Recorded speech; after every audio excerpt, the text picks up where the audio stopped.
I'm Dr. B.S. Vivek, senior consultant cardiologist at Sir Gangaram hospital, New Delhi. आज मैं आपको cholesterol और उसके मैनेजमेंट के बारे में क्रिस्पली कुछ बताना चाहूँगा। हाई कोलेस्ट्रॉल लेवल्स से हमें बहुत घबराहट होती है और आजकल हम उसके बारे में जागरूक हो गए हैं और वो ज़रूरी है कि हम इस कोलेस्ट्रॉल के बारे में समझें।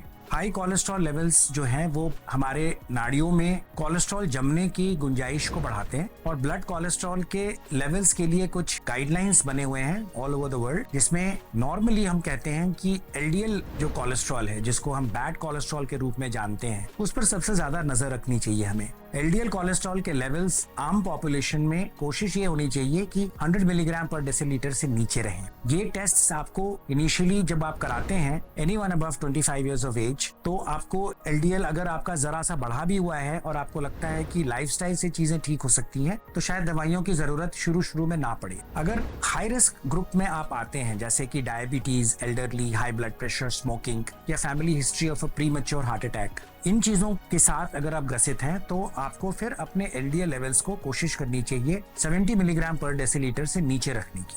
अगर किसी को एविडेंटली कोई हार्ट अटैक या ब्रेन का अटैक हो चुका है, स्ट्रोक वगैरह, तो हमारा डिजायरेबल लेवल और भी नीचे हो सकता है, which can go up to 55 milligram per decilitre and below. So ये लेवल्स को मेंटेन करने के लिए हमें सबसे पहला, फर्स्ट एंड फॉरमोस्ट, लाइफस्टाइल को मॉडिफाई करने की जरूरत होती है। लाइफस्टाइल मॉडिफिकेशन इसलिए जरूरी है क्योंकि कोलेस्ट्रॉल उन लोगों में ज्यादा तेजी से पनपता है या बढ़ता है या जमता है जिनमें मोटापा, स्पेशली हमारे इंडियन सबकॉन्टिनेंट में, स्मोकिंग और डायबिटीज से प्रॉब्लम जिनको हो रही होती है, उनमें ये चांसेस हैं कि ये कोलेस्ट्रॉल जल्दी और ज्यादा जमे। उसके रोकने के लिए लाइफस्टाइल मॉडिफिकेशंस में हमें अपने डाइट को कंट्रोल रखना होता है। जो एक मेडिटेरेनियन या वेजिटेरियन रिच डाइट है, उस पर कंसंट्रेट करना चाहिए। हाई सोडियम डाइट, बहुत ज्यादा नमक ना हो, बहुत ज्यादा तेल ना हो, तली हुई चीजों में, खदकते हुए तेल में जो बनी हुई चीजें हैं, पूड़ियां, इनसे दूर रहें। जितना ज्यादा वेजिटेरियन रहें और जितना ज्यादा व्हाइट मीट को कंज्यूम करें जो कि